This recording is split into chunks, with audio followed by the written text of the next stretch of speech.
Hotel family. Welcome back to Matthew Daniels TV. Y'all see the title. Today we're going to be doing part two. We're going to be doing part two, looking at those declassified Dr. King assassination files. Happy Black History Month, or happy National Black History Month to everybody out there. And we're doing this series for National Black History Month. Now, I want you guys to remember, in the first, if you haven't already watched the first video, part one, to me going over the declassified Dr. King files, make sure you go back and check out part one. Okay, make sure you go back and check out part one. Let me make sure my sound is good. That way, what I'm actually talking about now will make a lot more sense. Okay, it'll make a lot more sense. In part one, we covered the information pertaining to the FBI following Dr. King, watching Dr. King, actively trying to neutralize him, get him out of the way. We talked about how he actually got to Memphis, what he was doing in Memphis. We pointed out some of the agent provocateurs that were around him, some of the agents that were around him. We showed in the documents that there were FBI agents around him. There were undercover police officers around him. And even at the moment when he was assassinated, there were agents around him. Okay, and so we're going to pick up right now in this video. We're going to pick up with the actual assassination. Okay, where we're at in the documents is Dr. King has just been assassinated. And we're going to continue reading over these files, looking at these declassified files, and making it all make sense. So this is where we stopped. Okay, this is where we stopped. I'm going to read a little bit of this, and then we're going to pick up where we left off. So according to the documents, it says, let's look right here. The police officer was, in fact, now that police officer that they're talking about was a undercover cop. Now that police officer was an undercover cop who had infiltrated a group called the Invaders. In this group, the Invaders had cozied up next to King in Memphis. They were from Memphis. Okay. And so this undercover cop had been on a shopping trip with some other reverends the morning of the day when King got assassinated. And he was actually at the Lorraine Motel when Dr. King got killed. So let's look at what it says. It says, the police officer was, in fact, accepted as a member of the Invaders and participated in their activities. On the evening of April 4th, 1968, when Dr. King was shot, the informant had been on a shopping trip with Reverend James Bevel and Reverend James Orange. The informant said he returned to the Lorraine Motel at approximately 5 p.m. and was standing in the motel courtyard at the time Dr. King was shot. So this undercover officer is standing in the courtyard. Guess who else is in the courtyard? Dr. King's chauffeur, Solomon Jones, who we also believe was working with the government, right? They're both in the courtyard outside when Dr. King gets shot on the balcony. Imagine that. He is positive that the shot that killed Dr. King came from the rear of the buildings which front on South Main Street. Now that could all be misinformation, deflection. Maybe it was his job to try to point people in the wrong direction so the actual shooter could get away. We don't trust the undercover cop. Okay, we don't trust the undercover cop. Look, now it says MPD surveillance detail and removal of Detective Reddit from duty. MPD is the Memphis Police Department. From the time of Dr. King's return to Memphis on April 3rd, 1968, until the time of his assassination, he was under physical surveillance by the MPD, the Memphis Police Department. That's important. From the time Dr. King returned to Memphis on April 3rd, the day before he was assassinated, it's confirmed in the report that he was under physical surveillance by the MPD. What does physical surveillance mean? What they're saying is they didn't have him bugged. Not that well, maybe they did, but the physical surveillance, what is that telling us? That's saying that they didn't have the Memphis Police Department did not have King bugged. They didn't have his car bugged. They didn't have his hotel room bugged. No, he was under physical surveillance, meaning that somebody who was working for the Memphis Police Department was physically following him and watching him from the minute he got back to Memphis on April 3rd until the time of his assassination, meaning somebody that was working for the Memphis Police Department was physically looking at Dr. King when he was assassinated. Powerful. That's crazy. Look, upon learning of Dr. King's flight schedule, Inspector G.P. Tynes of the MPD Inspectional Bureau instructed two black plainclothes officers, Detective Edward E. Redditt and Patrolman Willie B. Richmond, to go to the airport to observe the arrival of Dr. King and to keep him under continuous surveillance in order to see with whom he came in contact. So they got two cops, and they made sure that it was black cops and plainclothes cops undercover to go to the airport and watch King from the moment that he arrived. And they no doubt used black officers to do it because they would raise less suspicion. Okay, they're always going to try to send somebody to you who looks like you, pretends to think like you, and pretends to act like you. That's why you just can't trust everybody. You just can't trust everybody. So look, it goes on to say, according to Inspector Tynes, the surveillance was ordered because Dr. King was a controversial figure and had met with local black militants on his prior visit to Memphis. While at the airport, a Miss Thomas Matthews pointed her finger at Redditt and told him that she was going to get him. So this Miss Thomas Matthews most likely knew that Redditt was a cop, right? Or why would she point at him and tell him that she gonna get him? That doesn't make any sense. And they're saying it at the airport. So this probably was somebody who was also from Memphis, saw Redditt, was like, oh, you a cop, we can't trust you. Was like, oh, I'm gonna get you. Look, down at the bottom, it gives us a little side note. It says the removal of Redditt from duty was cited as one of the bases for the House Select Committee to investigate the assassination of Martin Luther King Jr. We haven't got to the removal yet. Let's keep reading. In addition to the surveillance detail, Assistant Chief of Police W.P. Huston ordered a detail of 4 men, commanded by Inspector Don H. Smith, to go to the airport for the purpose of providing security for Dr. King.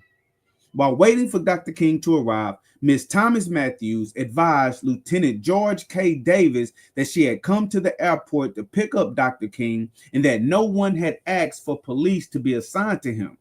Inspector Smith also asked Reverend James Lawson where they were going when they left the airport, and he replied, "We have not fully made up our minds." So the FBI is watching him.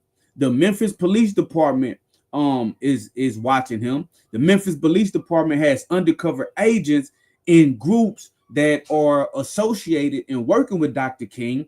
They have plainclothes officers following Dr. King around, and the police send uniformed cops to act as Dr. King's security. But mind you, They don't even like Dr. King because they're already watching him. They didn't even want him to come back to the city, so they say. And the lady that was sent, Miss Thomas Matthews, the lady that was sent to actually pick up Dr. King from the airport, she was like, "What are you cops doing here? We didn't even ask you guys for any security." So they just said they were there for security so they could be watching him as well. And remember, this is what's leading up to his death. This is why it's so funny and fishy and foul. FBI, plainclothes police officers, uniformed police officers, undercover agents, everybody has their eyes on Dr. King. But when Dr. King gets killed, he gets assassinated, nobody knows what happened. Nobody saw anything. We're not buying it. But let's keep going. Let's dig into these files, family. Let's dig into these files. Happy National Black History Month. Nevertheless, when Dr. King and his party left the airport, Inspector Smith and his men followed them to the Lorraine Motel, arriving there at approximately 11:20 a.m. With the assistance of Inspector J.S. Gallion and two other officers, Inspector Smith and his men secured the entrances to the motel. So they're locking down the hotel, pretending to be protecting King, but really they're watching him. And remember what I told you guys. I believe that the individuals who convinced Dr. King to come to Memphis in the first place, they brought him to Memphis to get killed. They brought him to Memphis to get killed. This was the move on the grand chessboard. They were not going to let Dr. King and the Poor People's Campaign bring 3,000, 4,000, 5,000, 6,000 unemployed blacks to Washington. They had had enough of his, what they considered to be his foolishness. Look, Dr. King and his party left the Lorraine Motel at approximately 12:05 p.m. and were followed by the security detail to the Centenary Methodist Church where a meeting was held. Again, they're on him every minute of the day. The detail secured the front and rear entrances of the church until approximately 2:15 p.m. when Dr. King and his group returned to the motel. Now, don't be confused by, listen, when they saying that they are securing the entrance, they're not securing the entrance and the rear to make sure nobody gets in to hurt Dr. King. No, they're saying that they're watching all of the exits so they know when Dr. King is going in and they know when he comes out so they can continue to follow him. That's what they mean by they secured the front and the rear. And I guarantee you, it was people inside of that church working for the federal government, watching Dr. King the whole time. This is that physical surveillance. They didn't have to have him bugged. The people standing right next to him was working for the government. Period. The security detail then returned to the motel area and resumed their positions until they were ordered to headquarters by Chief J.C. McDonald at approximately 5:05 p.m. Inspector G.P. Tynes stated in his report that he was not conferred with and has no idea why the security detail was removed from Dr. King after 5:05 p.m. Former Chief McDonald has no present recollection of the security detail. The security detail was not resumed on April 4th, 1968. So they're saying that at 5:05 p.m. they removed the security detail. The former chief is saying, well, at the time of them questioning him, well, I don't remember nothing. My memory is foggy. Excuse me. I don't have any information about the security detail. And then they say that the security detail was not resumed on April 4th, 1968. He was assassinated on April 4th, 1968. How convenient. How convenient of you to say, well, nah, but we wasn't following him the day that he got killed. We was just following him every second of every day, the day before he got killed. And we had cops on site the day he got killed at the Lorraine Motel. But we weren't following him on the day he got killed.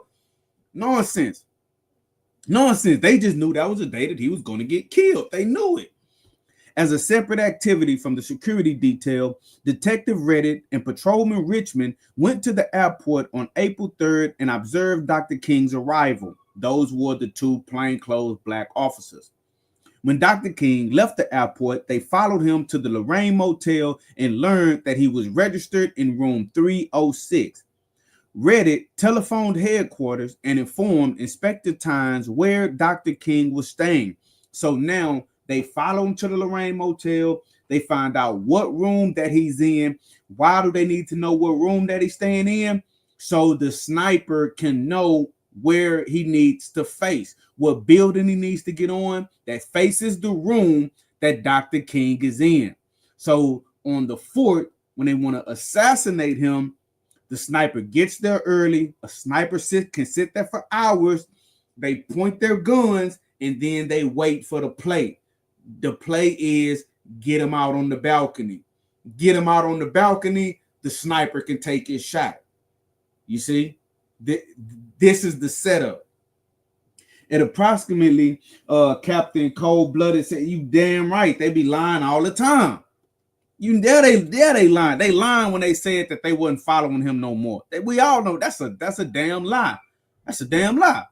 Look, at approximately 12:05 p.m., Reddit in Richmond followed Dr. King and his party to the Centenary Methodist Church, where a closed meeting of approximately 30 black ministers was scheduled. Reddit again called headquarters and advised his superiors of his location. Reddit was instructed to leave Richmond at the church and for him to return to the area of the Lorraine Motel for the purpose of finding a suitable place where close surveillance could be kept on the motel. So now that they know that Dr. King and the people with Dr. King, they're at the church, you got two plainclothes cops and others, but two plainclothes cops following them. They leave one at the church. He's there to watch the front and the back to see when Dr. King is going to come out. Now, I'm going to explain to you how they think. This is how it works. They say, okay, y'all have seen the movies. Okay, we got 30 minutes. Or we got 45 minutes to work before they get back. One of the undercover cops goes back to the Lorraine Motel. He starts scouting for a quote unquote suitable place to surveil the motel, to sit back and watch the motel without being able to be seen. Now they know what they know the motel Dr. King is in. They know the room Dr. King is in. So one cop watches the church. So whenever Dr. King try to leave, he can call his friend and be like, oh, hey, you got to get out of there, go into hiding, don't be seen, don't get caught. Here they come. The other one goes back to the goddamn motel. And I'm willing to bet when he got to the motel, he used his credentials to gain access to King Room, probably went around King Room, looked around King Room. He probably stood on the balcony, looked around to see what they had a clear shot at, looked around at the buildings. How can you get on top of this building? How can you get on top of this building? Who can hide here? Who can hide here? A lot of times with a high profile shooting like this, they'll have one shooter and a backup shooter, you know. And so one is going back to scout out the place. You feel me? I refuse to let them play in our faces. It's the time of the awakening in the golden era. 100% facts. 100% facts. See, they don't release these documents. And in part one, I read where when they wrote these documents, they hadn't yet decided if they were going to release this to the public. So, yeah, some of this information, they're not going to tell you the 100% truth, but they're actually putting some real stuff in here because this was technically meant for their eyes only at the time. So other people could know what was going on. So we have to be intelligent enough to see the facts, see the misinformation, and, you know, we have to piece this thing together in honor of Dr. King for National Black History Month. We are not fools. Look, Richmond remained at the Centenary Methodist Church until the meeting was over at approximately 2:15 p.m. Richmond then went to Claiborne Temple, where he thought Dr. King would address the sanitation workers prior to a scheduled 3 p.m. march. However, Dr. King did not make an appearance there. Richmond telephoned headquarters at about 3:30 p.m. and was advised that Dr. King had returned to the motel and that Reddit had set up a surveillance post at fire station number 2 located at South Main and Butler Streets. So we see evidence. They're calling each other's back and forth, right? They're calling each other back and forth. Oh, is Dr. King here? Is Dr. King there? No, he's not here. No, he's not there. This is where we at. This is where he's moving. We see that they've set up surveillance at a fire station. So now we know the police in on it, the feds in on it. We got fake black militants in on it. We got pastors working with the government in on it. We got the fire department in on it. It was almost like Dr. King had so many enemies right here in Memphis, and he didn't even know it. He didn't even know it. They was baking him a cake, and he thought he was there for the sanitation worker strike. And I'm willing to bet the sanitation worker strike was orchestrated by the federal government in the first place. You see, these people play for keeps. You're awesome, my brother. Hey, I appreciate the sub. And I appreciate them fire emojis. One love, family. Straight up. So look, he says Richmond immediately left Claiborne Temple and joined Reddit at the fire station. So when they say that security detail, they left at like 5:05 p.m. and they never came back, that's a lie. What they did was they found places where they could set up. They set up their surveillance. You know, sometimes you'll see them, they'll be inside of a van and they have all this electronic equipment and binoculars and crap inside of the van, and they're sitting in the van. You think it's a moving van, you think it's an AC repair van, and they're watching. You see, they're watching the whole time. You think this is a fire station. They're in here. Oh, that's just a fire department. They're here if something catches on fire. Whole time they got a quasi surveillance unit set up inside of there, and they watching the hotel. You got other buildings that have been commandeered. I guarantee that it was certain rooms, probably the room directly next to King. King was in 306. They was probably in 307. Cops in the room right next to him. They had everything set up. So when they say the security detail left, security detail didn't go nowhere. They went into hiding. They put on their camouflage. They still there. You just don't know where they at anymore. The rear of fire station number 2 overlooks the Lorraine Motel and provided an excellent vantage point where Reddit and Richmond could observe Dr. King and his associates as they entered and left the motel. On April 3rd, 1968, Reddit and Richmond remained at their observation post until 6:35 p.m., at which time they were relieved by Lieutenant E.H. Arkin and Lieutenant J.V. Papia of the MPD Internal Security Bureau. Now we got lieutenants out there. They got this rank. That's rank watching Dr. King. After leaving their observation post, Reddit and Richmond went to the Mason Temple where Dr. King was scheduled to address a mass meeting. Shortly after they arrived at the temple, Reddit was approached by Reverend Malcolm D. Blackburn and told that the word was out that he was over in the fire station near the Lorraine Motel spying with binoculars. So boom, somebody sees Reddit. No, whoa, hold on. Shortly after they arrived, let me read that one more time. Shortly after they arrived at the temple, Reddit was approached by Reverend Malcolm D. Blackburn and told that the word was out that he was over in the fire station near the Lorraine Motel spying with binoculars. Damn, look at this. Reverend Blackburn also advised Richmond that the temple was the wrong place for him because the tension was too high, fearing they would be exposed. Reddit and Richmond left the meeting at approximately 8:50 p.m. Bingo. What did I just say? Now, see, I didn't read this stuff beforehand. I wanted to have my genuine reaction as I went over this with the people. Look, a Reverend Malcolm D. Now, think about what this is telling us. Reverend Malcolm D. Blackburn went to the undercover cop and was like, pulled his coattail, was like, hey, man, Reddit, word got out. Somebody saw you at the fire station near the Lorraine Motel with binoculars. And so the reverend tell him, look, man, it's too hot at the temple right now. Y'all need to get out of here. People know you're a cop. Man, look, so this is proof positive that some of those fake, phony pastors in Memphis was working with the police to set up Dr. King. The reverends was working with the police. That's crazy. So think about it. The people think that Reverend Malcolm D. Blackburn, oh, this Rev. Rev is for the people. He fighting the good fight with Dr. King.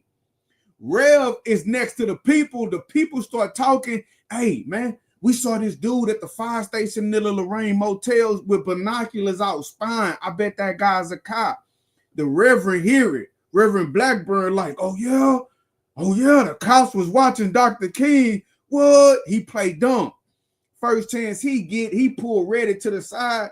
Hey, Reddit, they on to you, man. They on to you. They saw you spying with the binoculars, and he tell them to get out of Dodge. Proof positive in the unsealed FBI files, the declassified FBI files. You got reverends working hand in hand with the police to take down Dr. King.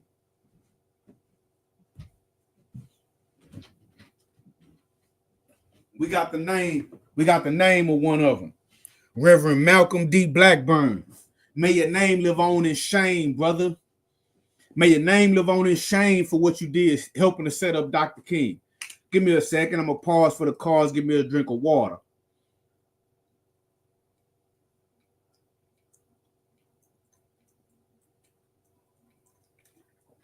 Okay, got to stay hydrated. Look, Reddit and Richmond resumed their surveillance of the Lorraine Motel from fire station number 2 on April 4th, 1968 at 10:30 a.m. At approximately 12:50 p.m., Reddit received a threatening telephone call from a female who stated that he was doing the black people wrong and they were going to do him wrong. So, like I say, they from there. They know Reddit. They like, bro, you a bug dancing coon. We see you trying to set up. We see you spying on Dr. King. You doing the black people wrong. We're going to get you. At approximately 4 p.m., Reddit was ordered by telephone to leave the fire station and report to headquarters, where he was advised that threats had been made on his life. Basically, they pulled him because his cover was blown. He was therefore ordered to move his family. He going into protective custody.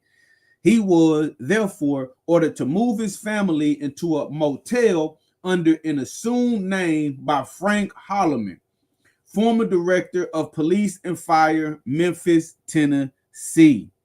So he had to take on a whole nother identity. That's a damn shame. Reddit was taken home in a squad car, but refused to move his family because of a sick relative. At about the time the squad car arrived in front of Reddit's residence, it was announced on the radio that Dr. King had been shot. After a couple of days, Reddit did not hear any more about the threat on his life. In our efforts to trace the source of the threat, we have found that Philip R. Emanuel, an investigator with the Senate Investigating Committee, chaired by Senator McClellan, was in Memphis on April 4, 1968. While at the Memphis Police Department, Emanuel advised them, based on a telephone call to his office in Washington, that the Senate committee staff had information from an informant in Mississippi that the Mississippi Freedom Democratic Party had made plans to kill a Negro lieutenant in Memphis. Manuel left Memphis on a 5:50 p.m. flight to Washington, and the next day, April 5th, 1968, he telephoned the MPD and advised them that the threat was on the life of a Negro lieutenant in Knoxville rather than Memphis. This is funny. Now that's funny. Now this is something that I'm gonna probably want to look into a little deeper later, because something is up with this Reddit guy. Something is up with this Reddit guy, family. Something. Matter of fact, let me see. Is he the one that went back to set up surveillance? Look, let's look right here.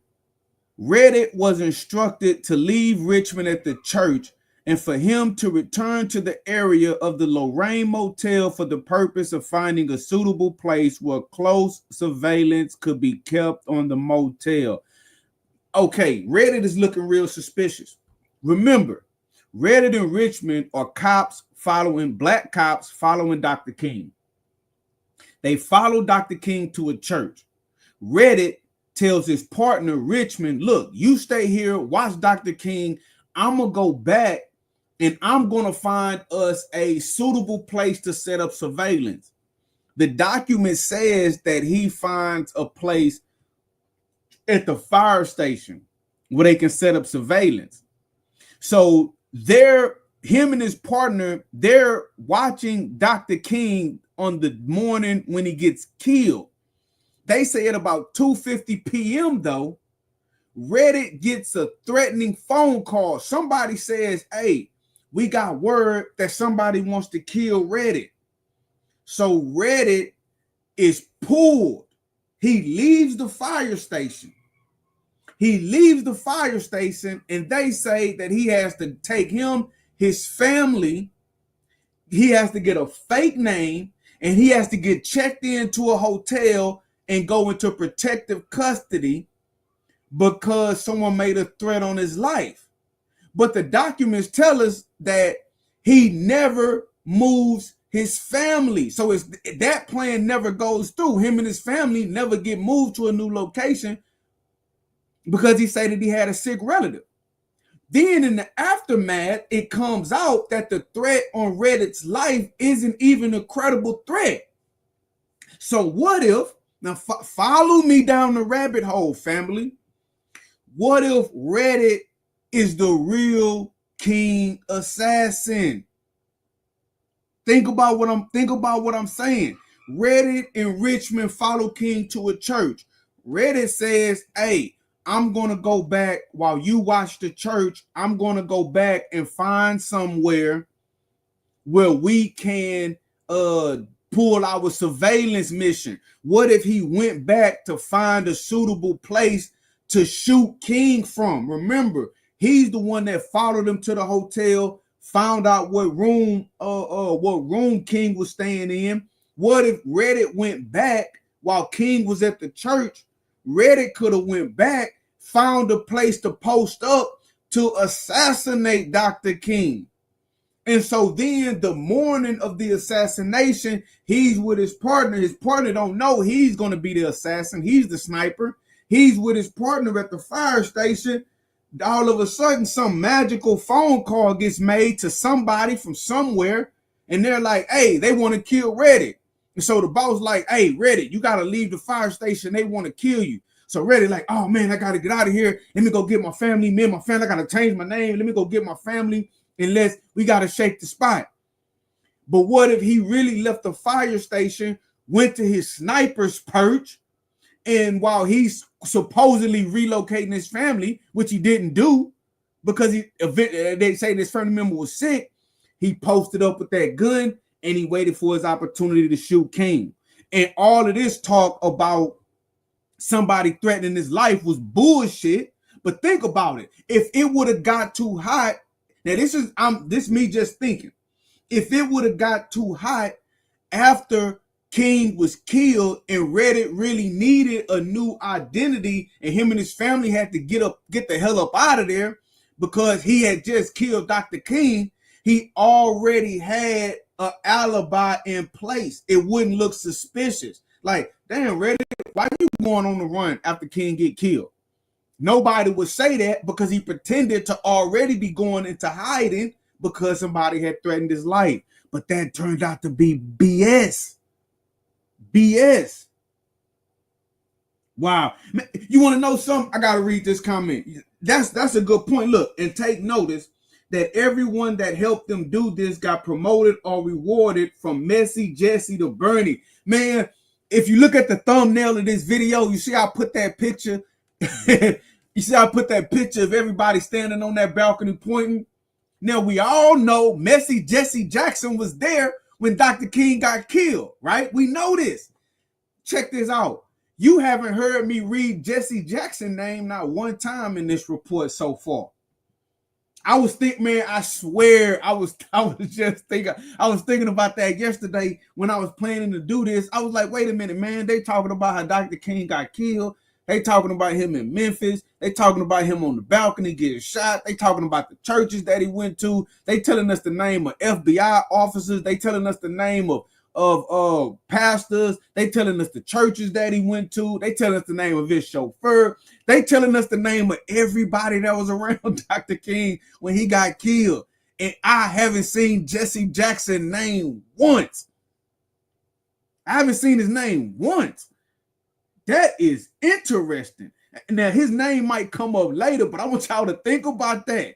We know he was there. Why haven't they mentioned Jesse?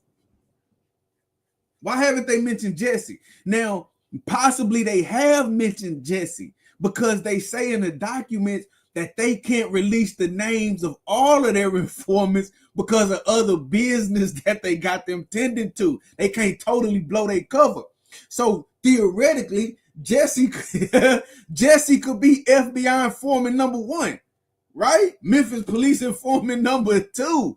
Maybe they mentioned him, but not by name. That's wild. But you're right. He was there. Why ain't his name in here? But this Reddit dude, this Reddit guy, something is funny about how he disappeared and then King got killed. That's weird.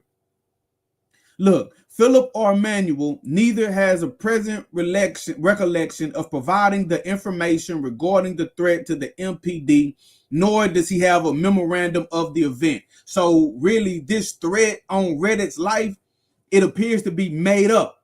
Nobody ever really threatened his life. They just said that. And whenever you have a situation like that, they just said that somebody threatened his life as an excuse for him to leave that fire station and go post up to shoot Dr. King. What I'm thinking, I'm saying hypothetically, if he's the assassin, we're just looking at the information. That's a theory of mine that I just came up with as I'm reading this. Might not pan out, but it's something to think about. However, he confirmed that he was in Memphis and visited the MPD at the time stated, and that his office did have a Mississippi source. Moreover, he said the event sounded familiar and he believed the MPD records were correct. Although Reddit was relieved from duty at fire station number 2, Richmond remained there and continued to observe who entered and left the motel. So we have unaccounted time for Reddit. Nobody knows where he was at when Dr. King got shot.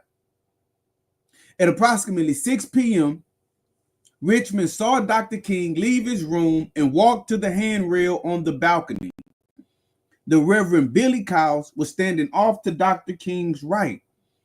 An instant later, Richmond heard a loud sound similar to a shot and saw Dr. King fall back from the handrail and put his hand up to his head. At approximately 6:01 p.m., Richmond telephoned headquarters and reported that Dr. King had been shot.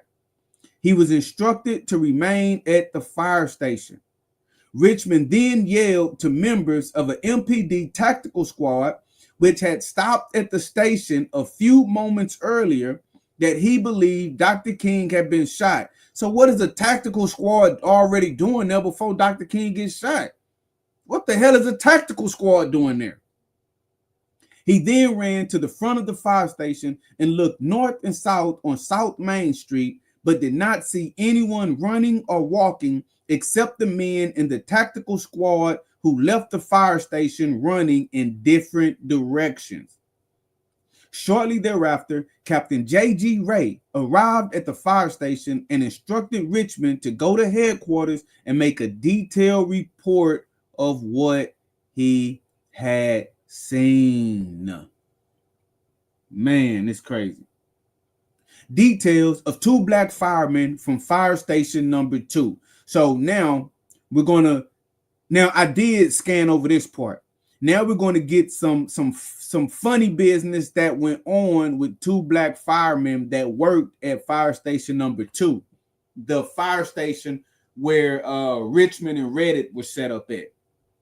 We're finna see some funny business with that, right? Look, as of April 3rd, 1968, Norvell E. Wallace and Floyd E. Newsom were the only black firemen assigned to Fire Station number 2 of the Memphis Fire Department. So there's only 2 black firemen assigned to this particular fire station. Wallace was working the night shift on April 3rd, and Newsom was scheduled to report for the day shift on April 4th.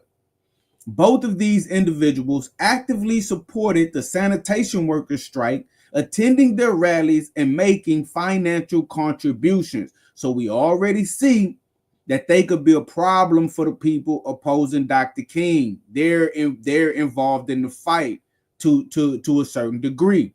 They support the strike, they attending rallies, they making donations, and things were more highly racialized then than they are now. So they black. They the black men that's there. So these people knew that they might be a problem. Look, in our interview of Wallace, one of the black firemen, he stated that at about 10 or 10:30 on the night of April 3rd, his captain told him that a call had come in requesting that a man be detailed to fire station number 33. He was immediately detailed to number 33, although it was raining and he was preparing to go to bed.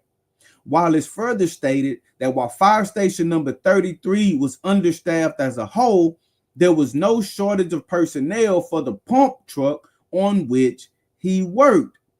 Obviously, he does not know why he was detailed. So here's some funny business. You only have 2 blacks that's working at the fire station where they're watching King from. Now, the day before and the day of King's assassination, these 2 black men are supposed to work. So again, we have a mysterious phone call gets called in, and someone says, the captain says, "Hey, Wallace, we need you to leave fire station number 2. We need you to go to fire station number 33. And the reasoning behind that was BS.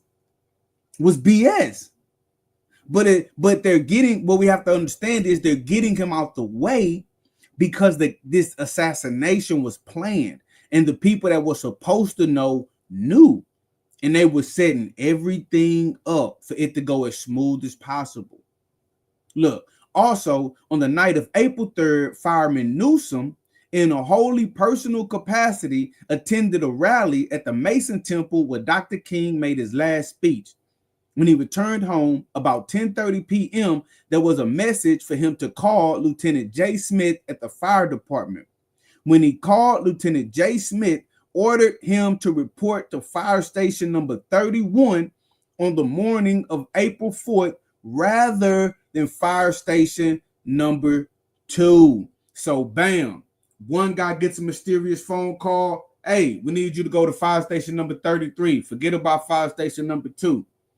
The other black fireman, he gets a funny call. "Hey, we need you to report to fire station number 31. Don't worry about coming to fire station number 2. The setup.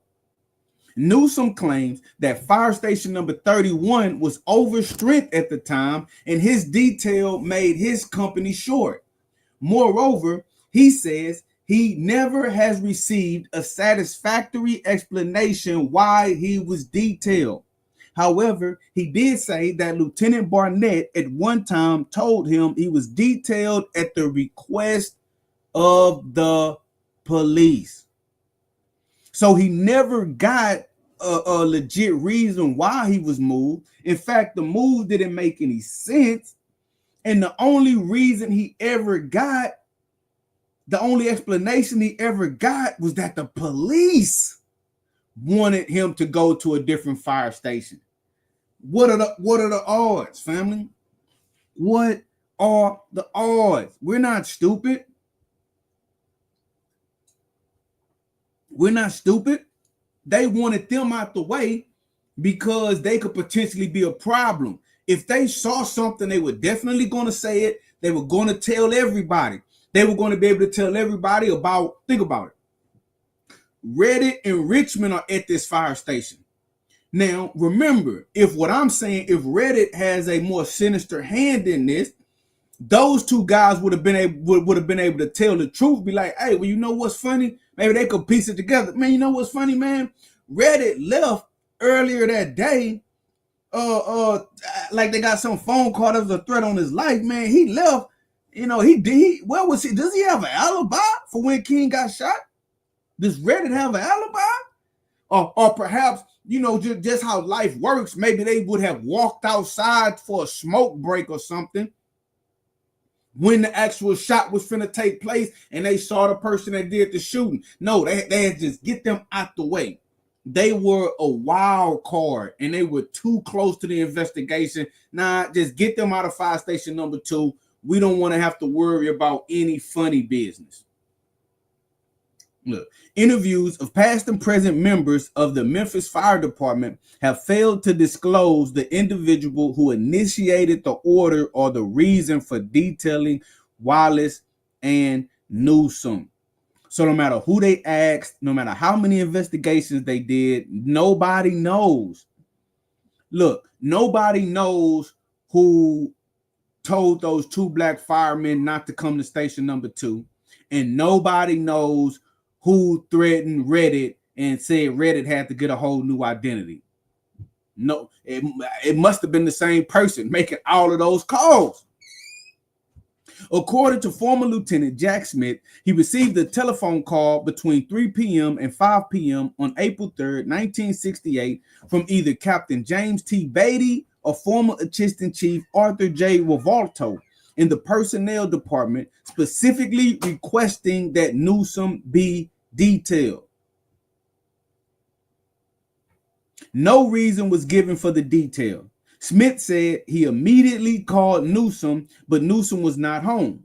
Therefore, Smith left a message for Newsom to call the fire station. Newsom called about 10:30 p.m. and Smith advised him of the detail. Wallace's commanding officer, then Captain R.T. Johnson, likewise stated that he received a telephone call from someone in the personnel department requesting him to detail Wallace. However, Johnson has no present recollection of who the individual was that made the request. This is how we know it was in connection to the assassination.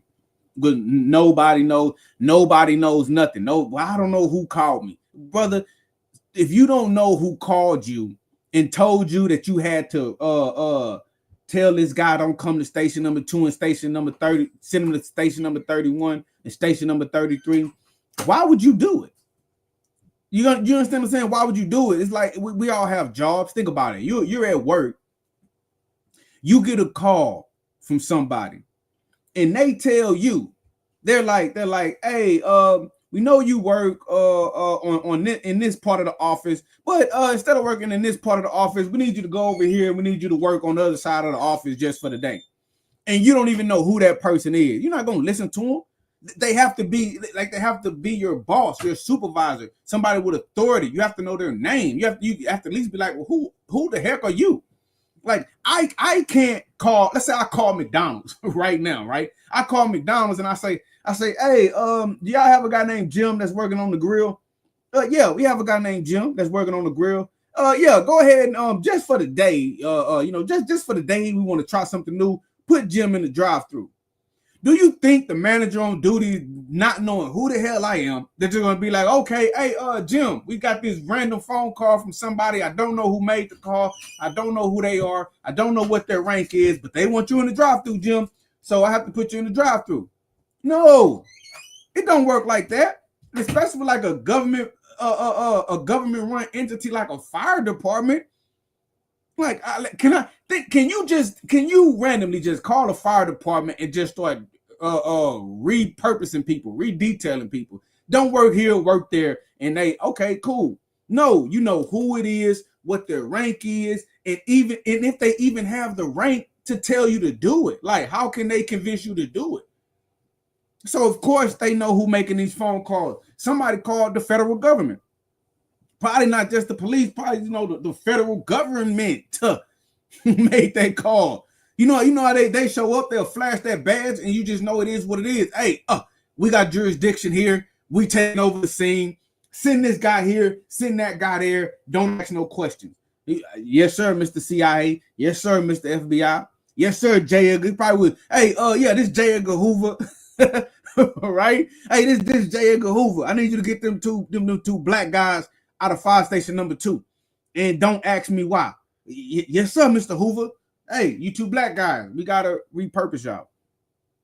Anyway, neither Captain Beatty nor former Assistant Chief Rivolto has any present recollection of the detail of Wallace or Newsom. That means I know, but if I say, they might kill me and my family. I do not recall, sir. I do not recall, sir. I do not recall, sir. How you don't recall who called and told you to do that? Get the hell out of here. Captain Beatty, and then this would be one of the most memorable events in their life, because this same day Dr. King got assassinated right there. You're gonna be thinking about that, like, oh man, so and so just called me. No, they knew if you say, then you next. You gonna get what Dr. King got. So they say, I don't remember, sir.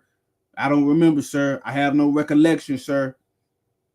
Captain Beatty indicated that any district chief could have ordered the men moved. Also, former Assistant Chief Rivolto said the fire department shifted people around all the time when a company became under strength because of sickness, etc. Yeah. Similarly, the former chief of the Memphis Fire Department, Edward A. Hamilton, has no recollection of the details. So none of y'all, nobody recall. That's weird, huh? Everybody forgot the same damn detail. Yo, it was J. Edgar Hoover. This had to be J. Edgar Hoover that made that call. Nobody remember who made the call. Nobody. He speculated that the men could have been detailed for a fill-in to bring a company up to strength. Shut up. The Memphis Fire Department strength report firefighting personnel for Shift A battalions 1 and 8, dated April 3rd, 1968, shows that Wallace's company number 2 at fire station number 2 was operating at minimum strength, 5 men after he was detailed, whereas company number 33, to which he was detailed, operated at 1 over the minimum strength, 4 men after the detail. Likewise, the strength report for Shift B for battalions 1 and 2, dated April 4th, 1968, showed that Newsom's company number 55 at fire station number 2 was operating at minimum strength, 55 after the detail, but company 31, to which he was detailed, operated at 1 over the minimum strength, 4 men after the detail. Basically, I think that's pretty much just saying that the move made no sense. There's a minimum strength requirement for each station, I guess, depending on the size of the station and the size of the area that they are meant to be responsible for. And it looks like the station that they were at was operating at minimum strength, and the place that they were detailed to was operating 1 over minimum strength, meaning it was in a slightly better position than the place that they just left. So tactically and logistically, the move made no sense. However, former Deputy Chief James O. Barnett stated that the people on the security detail operating out of the fire station probably felt better without Wallace and Newsom around. Of course. On the other hand, Assistant Chief James R. Boatwright explained that they were having a very tense situation at the time, that a number of threatening calls had been received at fire station number 2, and that the consensus of opinion was that Wallace and Newsom were detailed for their own protection, since they were the only black firemen assigned to that station. Look, the same lie. So somebody's calling, threatening to kill the cop, and people are calling, threatening to kill the black firemen. So you got people calling that's threatening to kill cops. You got people that's calling, threatening to kill the people that's supporting the sanitation workers. Come on, man. Who calls and threatens to kill a fireman? Let's be realistic. I don't even know people that call around threatening to kill cops. Now, people may not like cops, right? You may have problems with cops, but let's just be real. Regardless of the tough talk that you might hear, right? Regardless of the tough talk that you might hear, ain't nobody calling, making no threats to go do nothing to no cops. It happens, but that's few and far in between. Nobody's riding on no cops, man. Don't nobody want them problems, because no matter how bad a cop piss you off, let's just be real. You know you can't win. They're going to keep coming and coming and coming and coming. You don't think you just going to go out there, kill a cop, and then go back on about your day. That's not like killing a regular person. Is even if you could kill a whole police department, more is going to come. You could kill 2 police departments full of cops. More are going to come. They will not stop coming. So you want me to believe people calling, threatening to kill a fireman? Get the hell out of here, man. But it's the same old play. Oh, people calling, threatening you, need to move you. Really, they just wanted to assassinate King.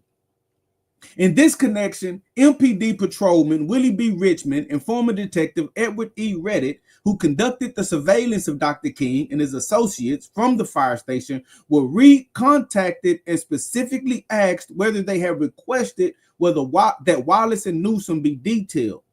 Both Richmond and Reddit denied that they made such a request or had knowledge of anyone else in the police department making such a request. Nobody knows nothing. Our investigation has not disclosed any evidence that the detail of Wallace and Newsom was in any way connected with the assassination of Dr. King. However, the circumstances surrounding the details strongly suggest that both men were detailed because they supported the sanitation workers and were considered to be a threat to the security of the surveillance of Dr. King conducted from the fire station by Patrolman Richmond and Detective Reddit. Of course, it's plain. You just can't admit it. I get it. Y'all can't admit it. Y'all can't admit it. Boy, there's some good stuff in these documents. I ain't gonna lie. Look, let's see. MPD tactical units, their deployment and activities on the evening of April 4th, 1968. So there were Memphis Police Department tactical units. Let's see what they were doing. When the sanitation workers of Memphis began their strike in February of 1968, the MPD either organized or beefed up various tactical units.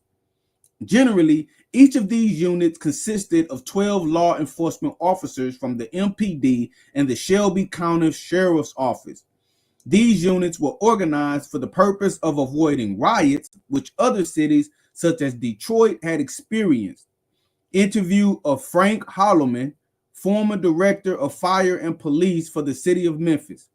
Documents obtained for the states of that's just the source. That is just the source. Documents obtained from the state's attorney general show that on the evening of April 4th, 1968, at the time Dr. King was shot, there were 9 tactical units in service at various locations as follows. Now that's crazy. That's crazy. In addition to all this other stuff we've been talking about, there were 9 tactical units in service at various locations around Memphis. And this is giving us the streets. If we're not from that area, those streets aren't gonna mean much. In addition to the tactical units, the documents obtained from the state's attorney general show that there were 10 regular police cars with 3 to 4 men per car in the general area of the Lorraine Motel. These cars were at the following locations at the time Dr. King was shot. Now that's crazy. 10 police cars in the general area of the Lorraine Motel. 10? You know how hot that is? And then it's 3 to 4 cops in each car. Normally, you see one police car, one cop, at the most two, but they 3 to 4 deep in 10 cars. That's 30 to 40 cops. That's 30 to 40 cops riding around the general area of the Lorraine Motel. That's 9 technical units situated around Memphis, some around the Lorraine Motel. You got undercover officers posted up right across the street at the fire station. You got cops that are posing as security detail in an unknown location. You got the FBI. You got reverends pretending to be reverends, but they really working with the government in the hotel side by side with Dr. King. You got his chauffeur who was likely working for the government. It damn near was, man, right around that Lorraine Motel. It looked like it was more people that wanted King dead than was his supporters.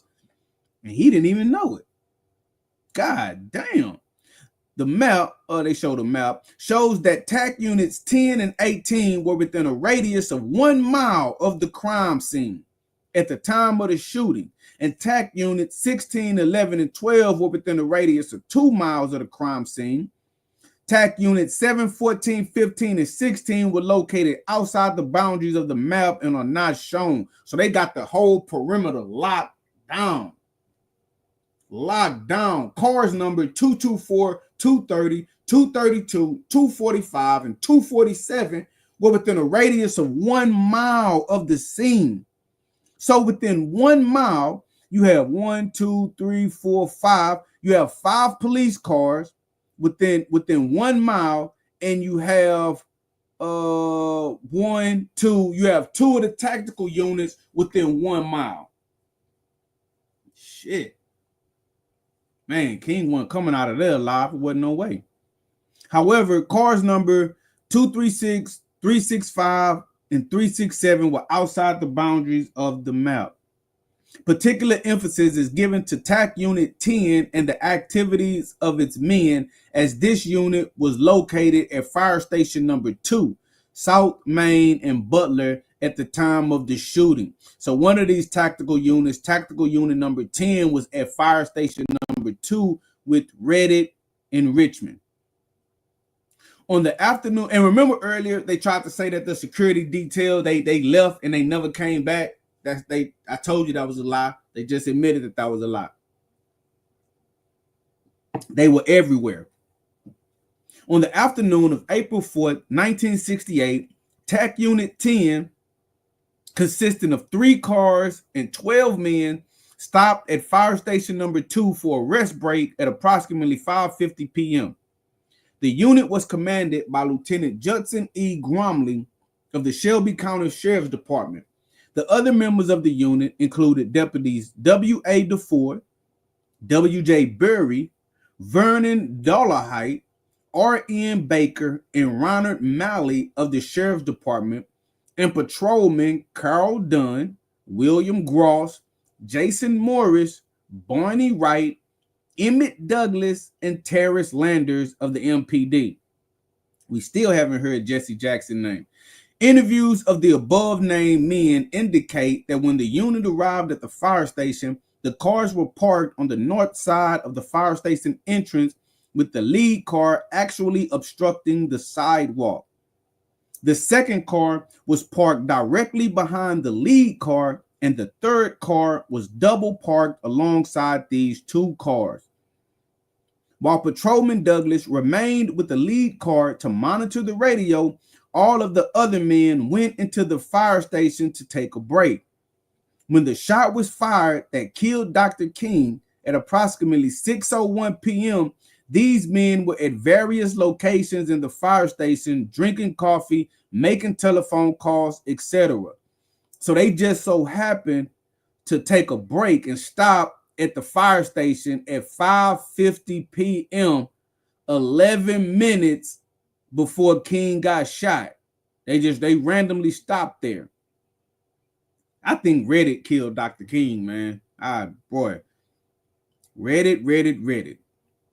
We're going to look into that. So you got this whole tactical team there 11 minutes prior to the shooting. Patrolman Richmond who was manning the surveillance post in the rear of the station, yelled throughout the station that Dr. King had been shot. So they're literally looking at Dr. King when he got shot. Right? Think about this. They're looking at Dr. King when he gets shot. They hear the shot with all of the eyewitnesses. Why do they need to ask? Let me say it again. Why do they need to ask anybody, where did it sound like the shot came from? You guys heard the shot. They're trained. These are trained officers. These aren't just the regular officers. These are special tactical units looking at Dr. King and think about it. If they're going to have surveillance on Dr. King, they're going to make sure that they have optimal visibility, no blind spots, optimal visibility. They got the best seat in the house. They got court side seats to the assassination. They see King get shot. They see which way his head jerked. They see which way he fall. They hear the shot. You mean to tell me these got doggone trained tactical unit officers that watch the shooting happen can't tell you where the shot came from? They can't tell you where the shot came from. They have to go ask just a random person that just happened to be out there, heard the shot. You say the shot sounded like it came from the north or the south. And they like, I don't know. I heard something that sounded like a firecracker. I think it came from over there. Oh, you think it came from over there, right? Bro, you saw it happen. What do you think the shot came from? You understand what I'm telling you? That this is bananas. This is bananas. I had no idea that they confessed that they were looking at Dr. King when he got shot. This is crazy. I knew they were watching him. I knew they were surveilling him. And on some level, I knew that they were watching Dr. King when he got assassinated. But this is just driving the point home in my brain that you have cops sitting there with binoculars. King come out on the balcony. There you go right there. Y'all see me? He on the balcony. He look like he's talking to his chauffeur, Solomon Jones. They zoomed in with the best binoculars. They focusing. They can tell you, they can tell you if he got a booger in his nose, they binoculars so good. They looking at him. Oh yeah, he talking to him. Who is that with him? Oh, that's so-and-so that's with him. And when the bullet hit his head, they got the binoculars on him. And now, but don't nobody know nothing. Get the out of here, man. Get the F out of here.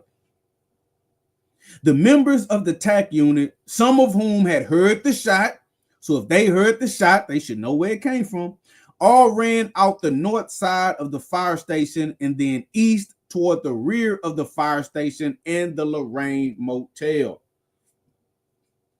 Patrolman Douglas, who had remained in the lead car to monitor the radio, heard the shot when it was fired. So it's still, think about it, and it's cops outside in the patrol cars. You think he ain't looking man, come on, man. They out here for Dr. King. You think he not looking in the direction of that goddamn motel? You think he ain't playing on his phone? They ain't have him back then. He ain't have a cell phone to be playing on. He wasn't playing Tetris. He wasn't playing Angry Birds on his phone. He wasn't scrolling Facebook. What you think he doing? He looking at the target. He immediately got out of the car and ran toward the rear of the fire station with the other men. After Patrolman Douglas realized what had happened, he returned to the lead car along with Patrolman Wright and radioed the dispatcher that Dr. King had been shot. Douglas and Wright then drove the lead car south on South Main to East Butler, east on East Butler to Mulberry, and north on Mulberry to the entrance of the Lorraine Motel. Douglas and Wright later drove the car accompanied by one or two other unidentified officers north on Mulberry to Holing, west on Holing to South Main, and south on South Main to the front of the buildings located just north of the fire station. Let's look at this side note. There are conflicts in the statements of Douglas, Wright, and Gromley. Douglas stated that Gromley and other unidentified officers got in the car with him at the fire station and they drove to the Lorraine Motel. According to Wright's version, he and Douglas left the fire station together and picked up one or two other unidentified officers at the Lorraine Motel. On the other hand, Gromley claims he turned around at the concrete wall at the rear of the fire station and ran to the front of the station and then north on South Main Street. Get y'all didn't even get y'all story straight, huh? The other men in the TAC unit continued to the rear of the fire station to a concrete retaining wall abutting Mulberry Street. DeFore, Dollarhite, Morris, Baker, Landers, Maley, and Dunn climbed down the concrete wall and ran across Mulberry Street to the Lorraine Motel on foot. DeFore and Morris ran up the stairs to the balcony where Dr. King's body lay. The people there said the shot had come from a red brick building north of the fire station on South Main Street. And I bet that was rated up there. While DeFore remained with, why they still not saying Jesse Jackson's name? Wasn't he there? Wasn't Jesse Jackson on that balcony? Right. I could have swore in the picture that's been all over the internet for years. I could have swore Jesse Jackson, he's up there. Why aren't they saying his name? While DeFore remained with Dr. King's body until the ambulance came, Morris ran north on Mulberry to Hulling and west on Hulling to the north side of the buildings facing South Main Street. Another officer, probably Maley or Dunn, was already at that point, and Morris stopped there to assist him in securing that area. So the shot rang out. The officers in the tactical unit and the officers that's at the fire station, they all scramble. Some get in their cars, they drive to the Lorraine Motel. Some just run there. So it's really close, right? If they can run there. Some run there. They run up the balcony stairs. They run to where King's body at. Some of them they steal it out in the courtyard. The people that's with King, they say, oh, the shot came from over there. Remember, they don't need these people to tell them where the shot came from. You had your own officer watching with binoculars when it happened. It was cops outside when it happened. They should have. Why didn't you go directly to where you heard the shot came from? Why did you go to the body first? But while they're doing that, the assassin, boom, he shoots King. Boom, King's fall. Panic, chaos is ensuing. He get his rifle, throw it in his bag or whatever. He most likely is inside of a building pointing out of a window, or he on top of a building pointing down. 9 times out of 10, they get some kind of high ground. And then boom, he start making his exit. But how the hell do we get away? This is the question. How do we get away? Because remember, there were tactical units within a mile radius, within a 2-mile radius, and within a 3-mile radius. They could have locked down that entire area immediately. Soon as the call came in, Dr. King got shot. Boom. What are all you tactical units doing? How can you have so much law enforcement in the area, on scene, across the street, undercover agents right there when it happened, officers, multiple tactical units within a mile of the crime scene, multiple tactical units within 2 miles of the crime scene, multiple more tactical units within 3 miles of the crime scene. The man get assassinated and the gunman disappear into the night? Or maybe not disappear into the night, because they always gonna try to throw us a patsy. But we will see how that play out. Let's just go step by step. As of now, the gunman, he's making his getaway. Baker ran to the balcony where DeFore was standing beside King's body. He then ran back to Mulberry Street and ran north for a distance to an alley. Baker ran into the alley looking for anything suspicious. He noticed that other members of the TAC unit were securing a building, probably the building with its north end on Hulling, cops everywhere. Therefore, Baker went to the corner of Mulberry and East Butler and took up a position there.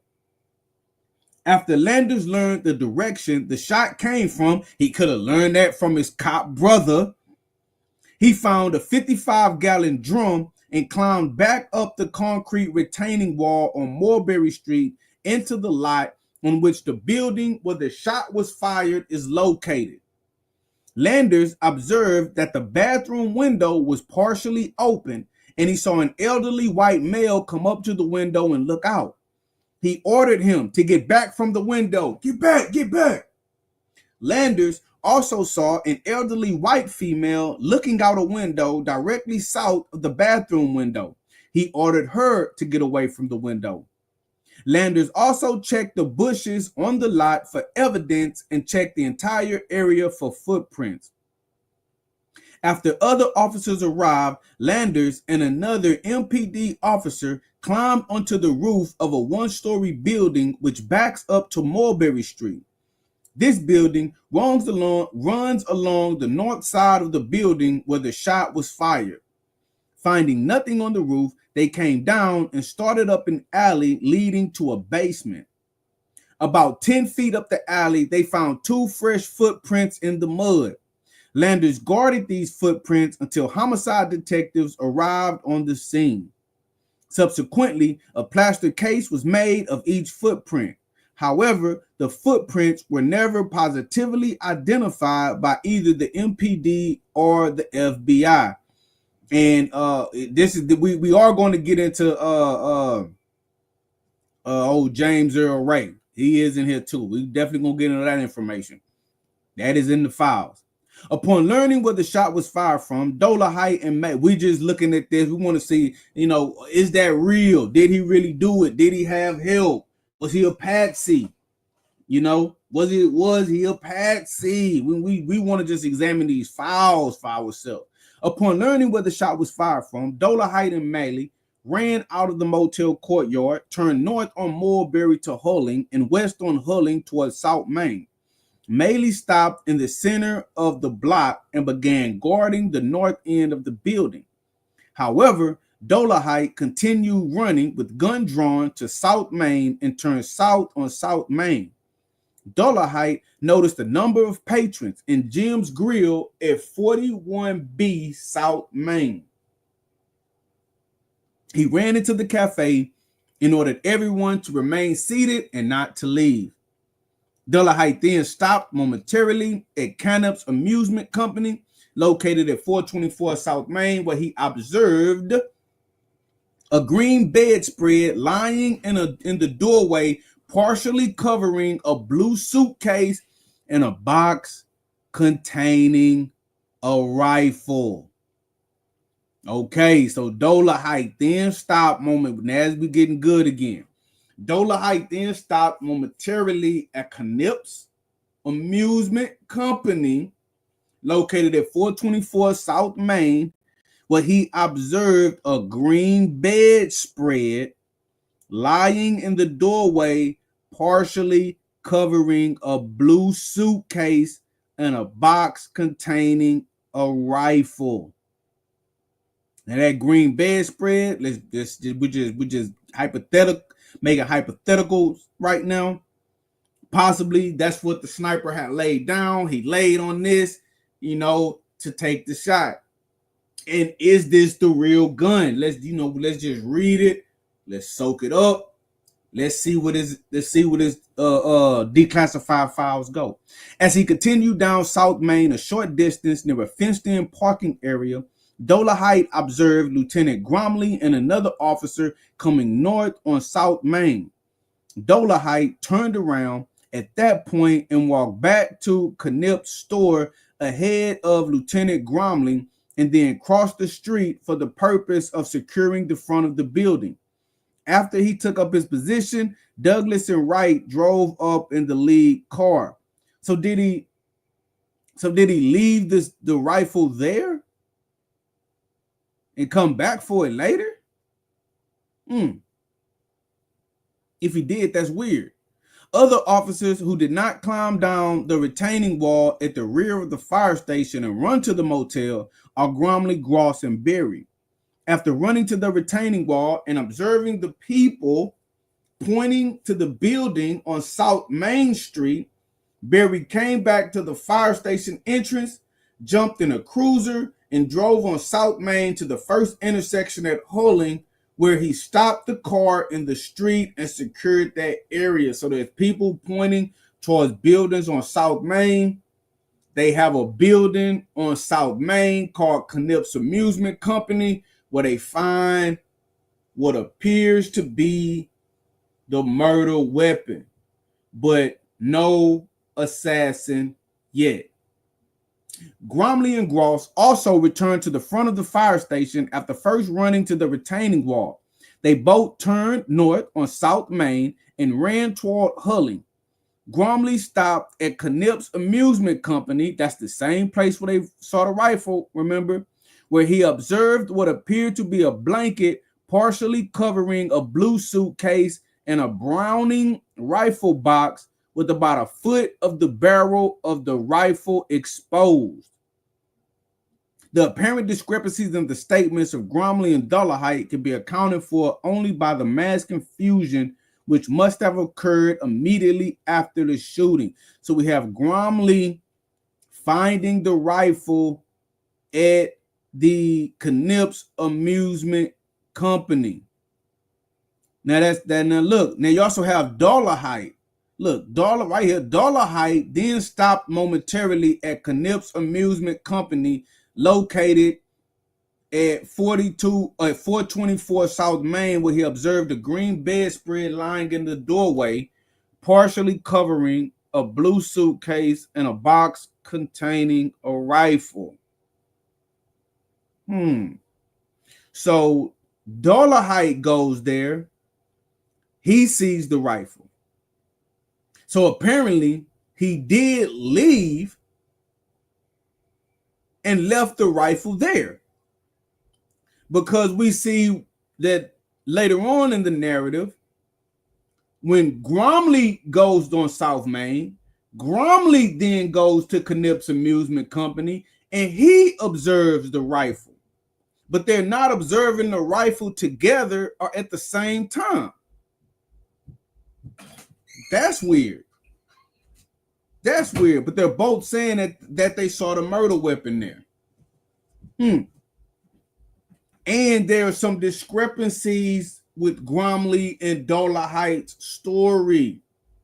Look, however, it appears that Dolarhyde first observed the bundle while running south on South Main with his gun drawn, but he continued past Knipp's Amusement Company, and after he saw Gromley and the other officer coming north, he turned around and took up a position on the opposite side of the street from Knipp's. So they're trying to reconcile the discrepancy between the two stories, saying that Dolarhyde could have been running down the street with his gun out and just saw the bundle. Then Gromley comes through and he sees the rifle. Guy H. Knipp, the owner of Knipp's Amusement Company, informed Gromley that a white male had just dropped the bundle in front of his door a minute or two earlier and had run south on South Main. So now we're getting the owner of Knipp's Amusement Company. He's there. He sees a white male, he says, drop the bundle. Now, what's crazy about that is the officers are saying that you can see a part of the rifle sticking out. So how come the owner of Knipp's Amusement Company didn't see the rifle? And he said that he did this like a minute or two before the cops actually got there. Gromley radioed this information to headquarters and stood guard over the articles. Shortly thereafter, Knipp told Gromley that a white Mustang automobile had left the area at a high rate of speed after the bundle was dropped. Gromley also radioed this information to headquarters. Wow. We're going to read one more page, and then we're probably going to wrap up part 2. According to the transcript of the MPD radio tapes, TAC Unit 10 advised the dispatcher that Dr. King had been shot at the Lorraine Motel at 6:03 p.m. By 6:06 p.m., the dispatcher had ordered a circle formed around the Lorraine Motel in the buildings west of the motel on South Main. Moreover, patrol cars and other TAC units had begun to arrive on the scene. At 6:07 p.m., TAC Unit 10 advised the dispatcher that the weapon was in front of 424 South Main and that the subject ran south on South Main. Did he run or did he get in a Mustang? At 6:08 p.m., the subject was dressed as a well-dressed young white male.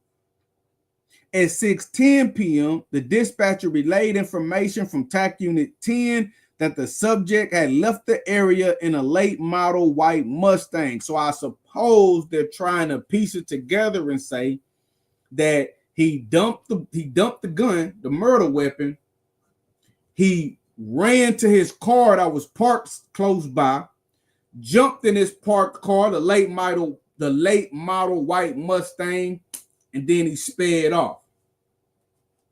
Now, with all of the other funny business, we know he couldn't have been a lone gunman because there was a lot of the funny business that went on. But look, the men in the TAC units and patrol cars kept the area sealed off, directed traffic, and checked out suspicious individuals while detectives from the homicide squad investigated the scene. Now, this guy should easily be picked up. You know, he's a white male, well-dressed, driving a late model white Mustang. Okay, it's cops everywhere. They 30 to 40 deep. It's tactical units everywhere. It's FBI everywhere. It's undercover agents everywhere. They got the whole place surrounded by up to 3 miles. You've already told us that. They should quickly have this guy arrested. Right? Inspector Nevelyn E. Zachary of the MPD Homicide Squad arrived at the Lorraine Motel at approximately 6:15 p.m. and by 6:30 p.m. he had taken custody of the bundle of articles found in the doorway of Knipp's Amusement. Zachary turned the bundle, except for a t-shirt and pair of shorts, over to the FBI at about 9:30 or 10 p.m. The t-shirt and shorts were also turned over to the FBI after the laundry marks were checked with local laundries. And so now we get into the part where it's the FBI investigation of the assassination. 1, the Department of Justice response and FBI performance, the murder. So I think this is going to be a good place for us to stop for part 2. And we're going to pick up right here, page 47 of the documents.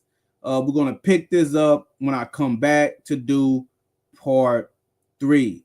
This is interesting. Very, very interesting. But I want to show you guys, let me see. Oh, yeah. We got a lot more ground to cover. Happy National Black History Month. We do got a lot more ground to cover. Oh, Ray apprehended. Okay. James Earl Ray apprehended. Oh, we're gonna get the information about that too. We're gonna get the information. Let's see what the files have to say. Look, Galt identified as James Earl Ray. Okay, we're gonna go into that. Yeah, we're gonna go into all of that, family. We're just looking at these files. We're coming to our own conclusion.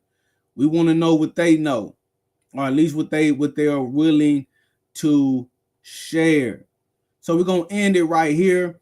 I hope this has been interesting. I hope you guys are learning more information about the Dr. King assassination, some things that you didn't know, some things that you already knew, but you're getting a little more context to it. You're getting a little more getting a little more details about, because that's what it's all about. Let's get a little more details. Let's get a little better understanding. I want to thank you guys for watching. Thank everybody that tapped in. Thank everybody that tuned in. I might come back and do part I might come back and do part 3 later on today. I'm not 100% sure, but I gotta go take care of a little business. You guys know how it go. Life do not stop. So thank you guys for watching. This is your brother Matthew Daniels, the excuse me, the greatest author of all time. 16 published books out. Copy one. May your name live on forever. May your memory never die. Hotep, I'm out.